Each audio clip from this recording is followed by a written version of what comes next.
Sidang jemaat yang dikasih dalam Tuhan, mari kita berdoa bersama-sama sebelum mendengarkan firman Tuhan. Bapa di surga, kami serahkan hati kami, pikiran dan perasaan kami. Tatkala kami akan merenungkan firman-Mu, biarlah Engkau sendiri yang berbicara kepada kami. Pakailah hamba-Mu dan nyatakanlah kehendak-Mu sendiri. Di dalam nama Yesus kami berdoa. Amin. Saudara yang dikasih dalam Tuhan, sidang jemaat Gereja Baptis Indonesia yang dipelihara Tuhan dan diberkati dalam penyertaan hari demi hari. Saudara, hari ini kita sudah tiba di minggu pertama bulan Mei tahun 2020. Dan tema kita di bulan ini yakni ketika harapan tetap ada. Ketika harapan tetap ada. Tema ini diambil dari kitab Ayub pasal yang ke-19 ayat yang ke-25 yang berbunyi demikian. Tetapi aku tahu penebusku hidup dan akhirnya ia akan bangkit di atas debu. Saudara, kita tahu bahwa ayat ini merupakan bagian dari pernyataan iman Ayub kepada Allah. Di tengah-tengah penderitaannya, di tengah-tengah pergumulannya yang sangat besar, di tengah keadaan yang keadaan menderita yang tak terlukiskan dengan kata-kata. Ayub menyatakan pernyataan iman yang sangat luar biasa di dalam ayat tadi, ayat yang ke-25. Dan kalau saudara juga melanjutkan dengan ayat yang ke-26, saudara bisa melihat di sana keyakinannya akan karya Allah pada akhirnya. Melalui semua penderitaan, melalui semua kesulitan yang sedang dihadapi, dia percaya akan karya kasih dan pertolongan Tuhan. Ini bicara tentang pengharapan. Bahwa di tengah keadaan yang sulit, Ayub tetap memiliki pengharapan akan pertolongan Allah di dalam hidupnya. Dia berkata bahwa penebusnya yaitu Allah akan menolong dia dari keterpurukannya, akan mengangkat dia dari dalam debu. Nah, saudara-saudara yang kasih dalam Tuhan Yesus Kristus, pertanyaannya waktu Tuhan memulihkan kehidupan orang percaya seperti juga Ayub. Pada waktu Tuhan juga menolong saudara dan saya, memulihkan saudara dan saya seperti yang telah Tuhan lakukan kepada Ayub. Kemudian untuk apa hidup yang dipulihkan? Untuk apa Tuhan menolong saudara? Apa yang akan saudara lakukan dengan kehidupan saudara sebagai orang yang telah ditolong, sebagai orang yang telah diselamatkan, sebagai orang yang telah diluputkan dari segala pergumulan, bahkan dari segala penderitaan saudara. Nah, subtema kita di minggu yang pertama dari tema besar tadi adalah waktu untuk melayani. Dalam pengharapan kita, dalam keyakinan kita akan adanya pengharapan. Maka di minggu pertama ini kita sedang belajar firman Tuhan bersama-sama. Dalam subtema tadi, waktu untuk melayani. Nah, ini didasarkan dari bagian firman Tuhan yang sudah kita baca di Yohanes pasal yang ke-21 ayat 15 sampai dengan ayat yang ke-19. Nah, saudara-saudara, kita tahu nats ini atau bagian ayat-ayat yang kita baca tadi merupakan bagian lanjut dari nats minggu lalu, dari khotbah minggu lalu. Pada waktu kita melihat di sana Yesus menjumpai murid-murid atau menampakkan diri kepada murid-murid di Danau Tiberias. Danau Tiberias atau juga disebut juga atau nama lain dari Danau Galilea itu sendiri. Yesus menjumpai mereka di tengah keadaan gagal mereka. Di tengah keadaan di mana mereka tidak punya apa-apa. Mereka telah semalam-malam mencari ikan. Tetapi hasilnya nihil. Tuhan Yesus hadir di pantai itu bagi mereka. Dia menolong mereka menyelesaikan keadaan tak punya apa-apa mereka. Dia menyuruh mereka untuk menebarkan jala di sebelah kanan perahu mereka.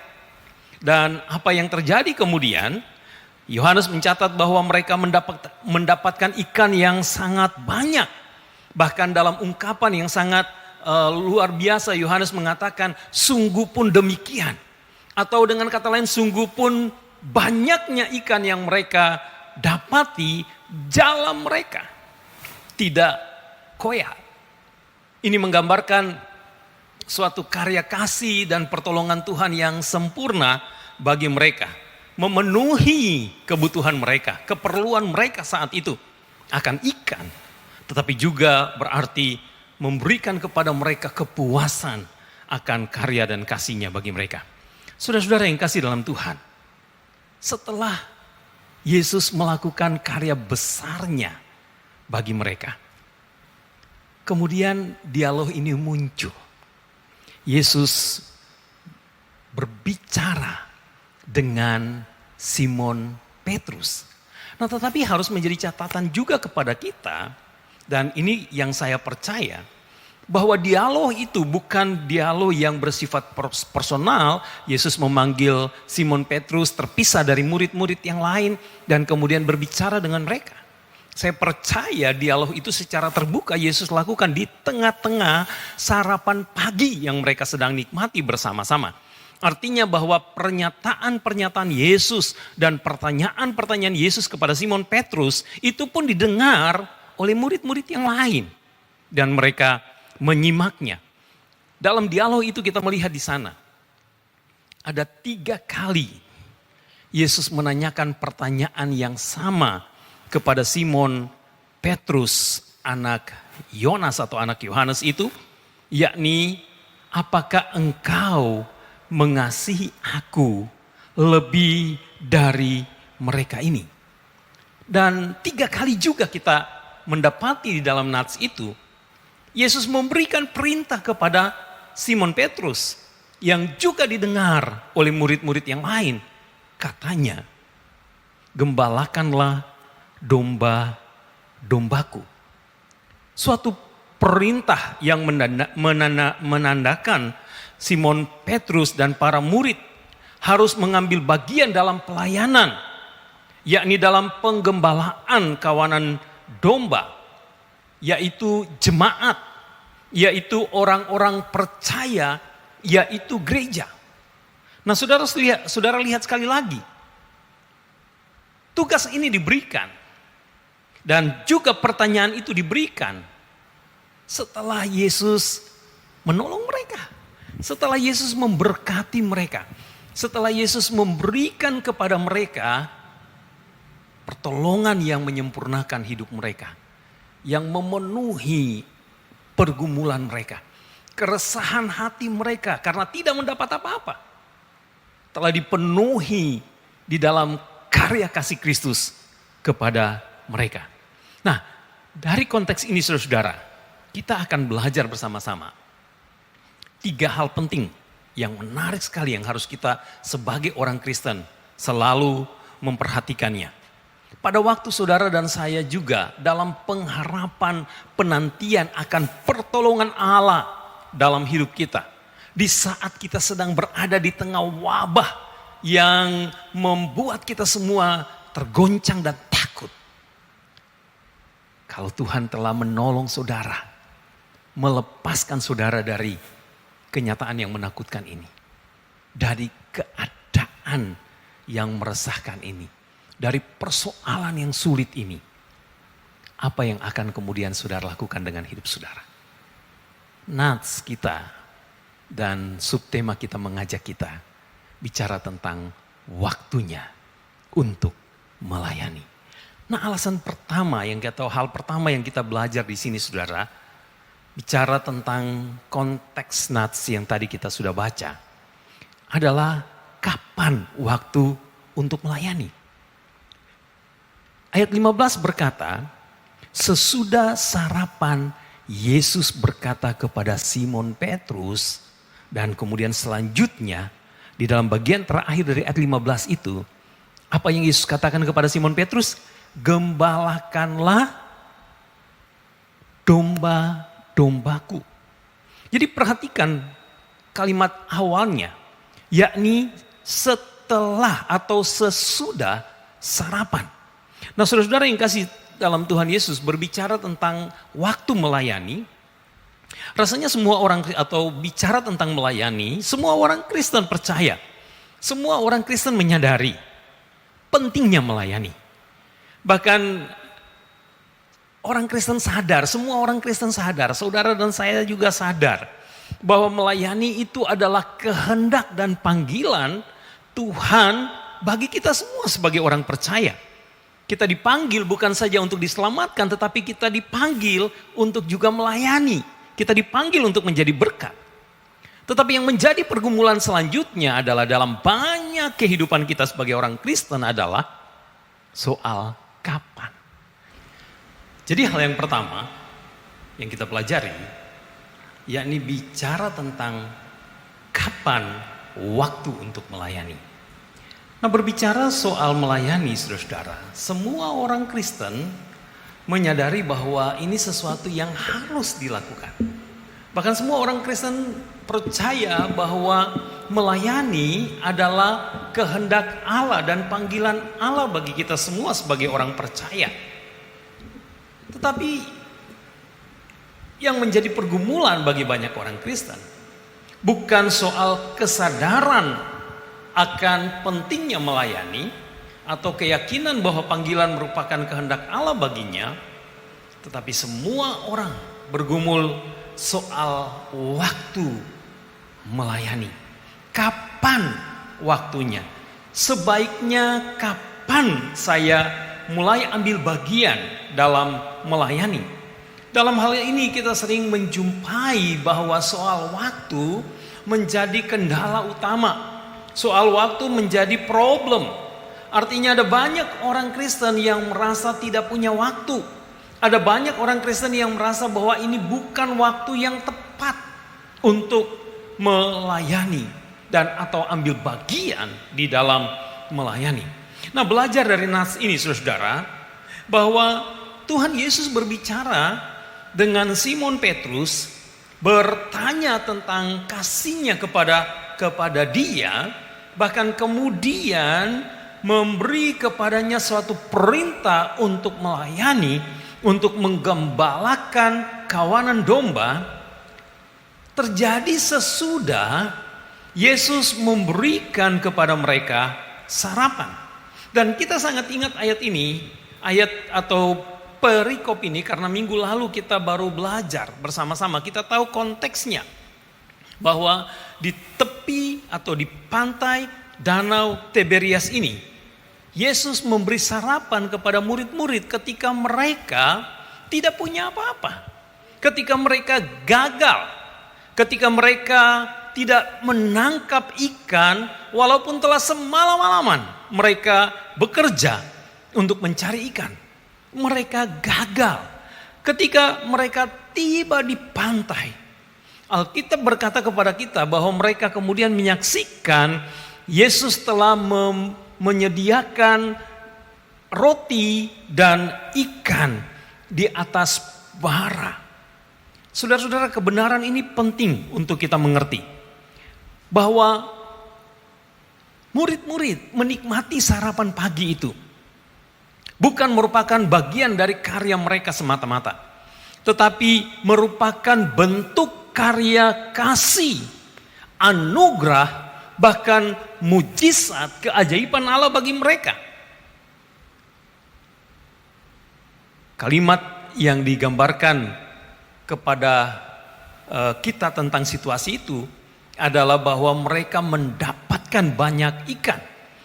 Ya, walaupun sungguh pun mereka mendapatkan sejumlah besar ikan itu, namun jalan mereka tidak koyak. Menggambarkan satu berkat besar bagi mereka. Dan kemudian ketika mereka tiba di pantai, mereka menikmati sarapan yang telah disediakan Yesus kepada mereka. Ada roti dan ikan. Dan setelah mereka mengambil beberapa ikan dan meletakkannya di atas bara yang sudah disediakan Yesus itu, mereka menikmatinya bersama-sama. Nah, ayat tadi berkata bahwa sesudah sarapan itu, sesudah waktu sarapan itu, sesuatu yang menggambarkan bahwa Petrus dan murid-murid telah menikmati karya kasih Tuhan, pemulihan dari kelesuan mereka. Mereka baru saja menikmati suatu karya kasih yang membuat mereka yang tadinya tidak punya apa-apa, sekarang telah menikmati sarapan pagi yang mengenyangkan dan memberi semangat baru bagi mereka. Ayat itu kemudian mengatakan, Yesus memberi perintah kepada Simon Petrus untuk gembalakan kawanan domba. Saudara yang kasih dalam Tuhan, ini merupakan suatu pernyataan bahwa waktu yang terbaik untuk menyadari pentingnya keterlibatan kita dan merespon panggilan untuk melayani adalah pada waktu kita merasakan anugerah Tuhan bagi kita. Kita merasakan Allah telah memberikan kepada kita kebaikan dan kemurahan yang mengubah hidup kita, memulihkan hidup kita, yang mungkin mengangkat kita yang tadinya merasa tidak berarti, tapi kini menjadi orang yang berarti. Tadinya kita merasa kita tidak punya pengharapan, tetapi di dalam Yesus kita punya pengharapan. Kita merasa kita begitu hina, tiada masa depan, bahkan tidak berani untuk menghampiri Allah di dalam kekudusannya. Tetapi oleh karena anak domba yang bukan sekedar menyediakan sarapan pagi berupa roti dan ikan dan meletakkannya di atas bara, tetapi anak domba yang menyerahkan dirinya sendiri di atas kayu salib, mati dan berkorban untuk kita. Ketika kita berjumpa dengan karya kasih Allah di dalam Kristus yang menyelamatkan kita itu, maka sebenarnya itulah waktunya. Pada waktu Anda menyadari Anda telah menikmati anugerah Allah, pada waktu Anda menyadari Anda telah diberkati oleh Allah, pada waktu Anda tahu dan sadar bahwa Anda telah dipulihkan oleh Allah, Anda telah diciptakan menjadi manusia baru. Saudara telah diangkat dan diberi kuasa untuk menjadi anak Allah, menjadi orang percaya kepada Yesus. Waktu saudara merasa saudara telah menikmati anugerah itulah waktu yang tepat. Saudara memberi diri saudara untuk melayani Dia. Saudara, kesadaran itu yang diungkapkan oleh Rasul Paulus dalam suratnya kepada jemaat di Korintus di 1 Korintus 15 ayat 10. Ketika dia berkata, karena aku adalah yang paling hina dari semua rasul, sebab aku telah menganiaya jemaat Allah. Tetapi karena kasih karunia Allah, aku adalah sebagaimana aku ada sekarang. Dan kasih karunia yang dianugerahkannya kepadaku tidak sia-sia. Sebaliknya, aku telah bekerja lebih keras daripada mereka semua. Tetapi bukannya aku, melainkan kasih karunia Allah yang menyertai aku.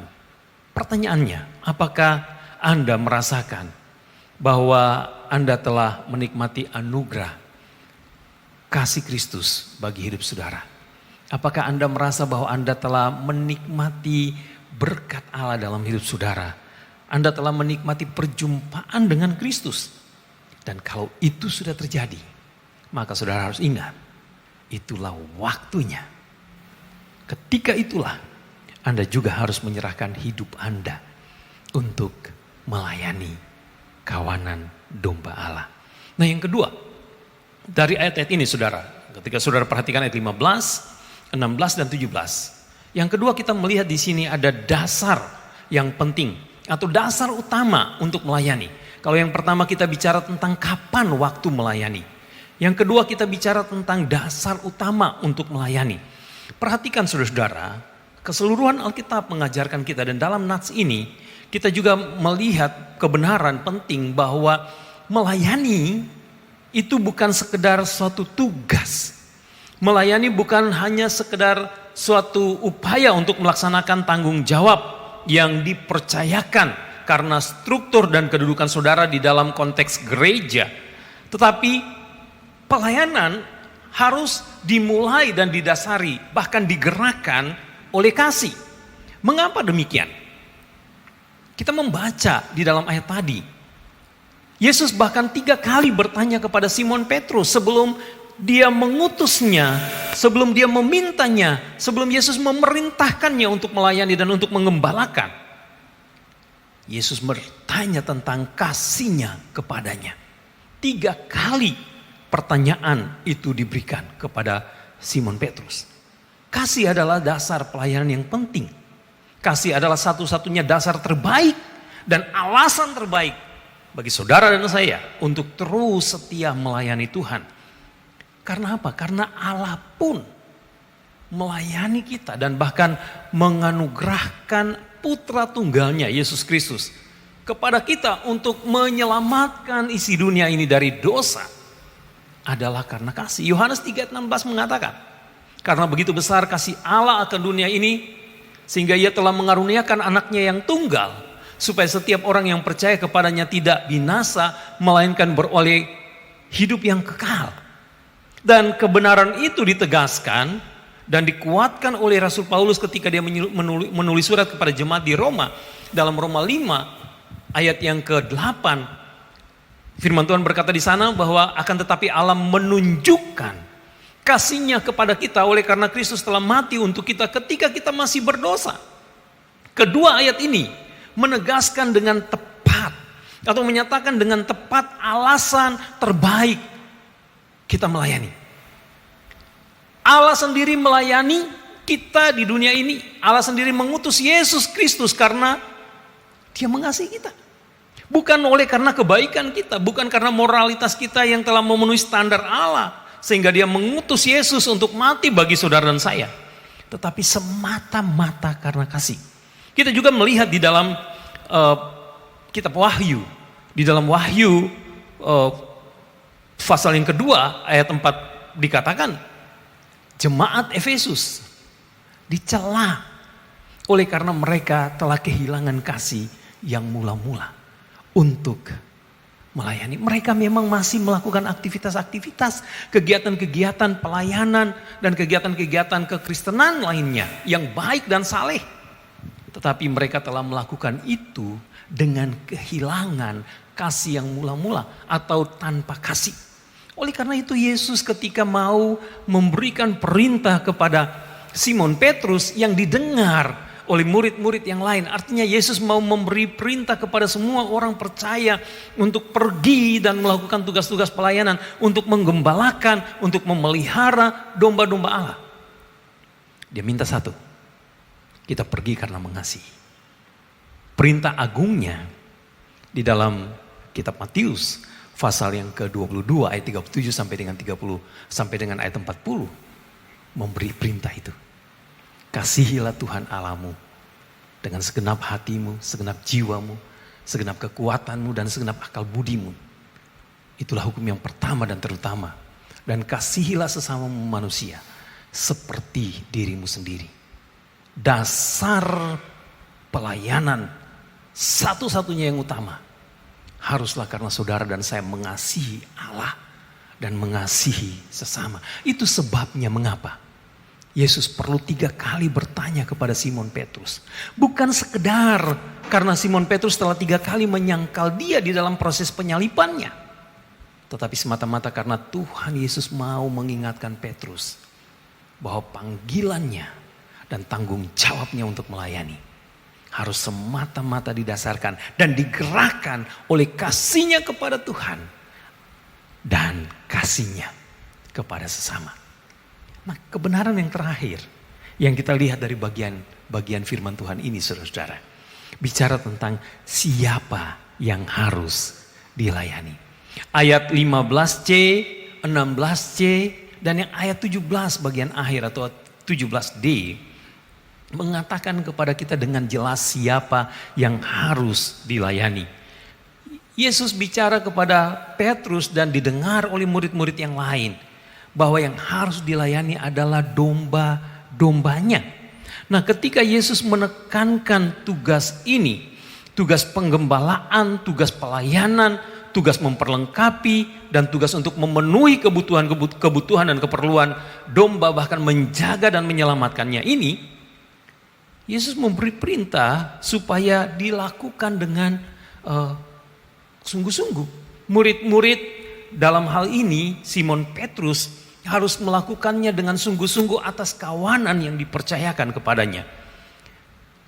Saudara-saudara yang kasih dalam Tuhan, Yesus menunjukkan kepada orang-orang yang telah percaya kepada Dia. Tetapi juga kalau saudara dan saya membaca di dalam baik Injil Yohanes pasal 10 dan juga di dalam doa Yesus di Yohanes pasal 17, orang-orang yang harus dilayani bukan saja orang-orang yang sudah percaya kepadanya, yaitu kawanan domba yang ada padanya, tetapi juga dalam doa di pasal 17 ayat 20 dan 21, Yesus merujuk kepada orang-orang yang akan menjadi kawanan domba. Artinya bahwa pelayanan penggembalaan, pelayanan melayani kawanan domba bukan sekedar panggilan secara eksklusif untuk memperhatikan kehidupan orang percaya atau gereja. Tetapi ini panggilan yang bersifat inklusif. Bukan saja memelihara dan menjaga kawanan domba yang ada di dalam persekutuan, yaitu di gereja, tetapi juga ada kesempatan untuk melayani domba-domba lain. Di dalam Yohanes pasal 10 ayat 16, Yesus berkata sendiri, "Ada lagi padaku domba-domba lain yang bukan dari kandang ini. Domba-domba itu harus kutuntun juga dan mereka akan mendengarkan suaraku dan mereka akan menjadi satu kawanan dengan satu gembala." Artinya bahwa tanggung jawab penggembalaan, tanggung jawab melayani bersama-sama adalah tanggung jawab bukan saja untuk melakukan tugas-tugas kegerejaan, tetapi juga melakukan tanggung jawab sosial untuk menolong orang-orang lain yang berada di luar gereja sana, yang masih belum terjangkau oleh kasih karunia Kristus itu, supaya mereka juga mendapatkan bagian anugerah dan bahkan bisa menjadi satu kawanan domba. Jadi panggilan untuk melayani adalah satu panggilan yang bersifat inklusif ke dalam tetapi juga keluar. Menjadi orang-orang Kristen yang menjadi berkat dalam persekutuan di gereja. Dan pada waktu yang bersamaan ketika kita melayani, itu berarti kita juga harus hadir di luar gereja untuk menjadi saksi Kristus. Kita melakukannya dengan sungguh-sungguh kepada orang-orang yang terdekat dengan kita, sahabat, keluarga, teman-teman kita, tetangga-tetangga kita, orang-orang sekampung kita. Mereka yang juga masih mencari kesempatan untuk percaya kepada Kristus. Kita perlu menolong mereka. Jadi saudara yang kasih dalam Tuhan, kalau Anda mau melayani, Anda harus memikirkan orang-orang lain yang mungkin bisa Anda jangkau, Anda tolong, Anda selamatkan, Anda raih untuk juga mendapatkan kesempatan mengenal kasih karunia Allah di dalam Kristus Yesus. Nah, hari ini kita memikirkan ini bersama-sama. Ketika firman Tuhan berkata kepada kita, inilah waktunya untuk melayani. Maka perhatikan baik-baik. Kita harus melayani Tuhan di kala kita menyadari bahwa kita telah menerima anugerah. Bagaikan sarapan pagi yang Tuhan berikan kepada murid-murid. Anugerah yang memulihkan kita. Anugerah yang menyegarkan jiwa kita. Anugerah yang menguduskan kita dan bahkan yang menyelamatkan kita. Saat itulah waktu untuk melayani. Saat saudara menyadari Allah telah mengasihi saudara dan menolong saudara, Anda harus melayani dengan membangun kasih saudara yang sungguh-sungguh kepada Allah dan juga kepada orang-orang lain. Anda melayani dengan sungguh-sungguh atas semua orang yang Tuhan percayakan. Mulai dari internal, kehidupan saudara dari keluarga, dari gereja, di gereja dan di masyarakat. Kiranya Tuhan Yesus memberkati saudara dan saya. Dalam pengharapan kita menanti Tuhan menyelesaikan problem kita di tengah-tengah wabah COVID ini. Mari kita melihat ini juga sebagai kesempatan yang Tuhan sediakan bagi kita untuk melayani dan memuliakan Dia. Tuhan Yesus memberkati saudara dan saya. Amin. Mari kita memikirkan bagian firman Tuhan ini dan kita akan merespon firman Tuhan ini dengan memuji Tuhan bersama-sama, melayani lebih sungguh.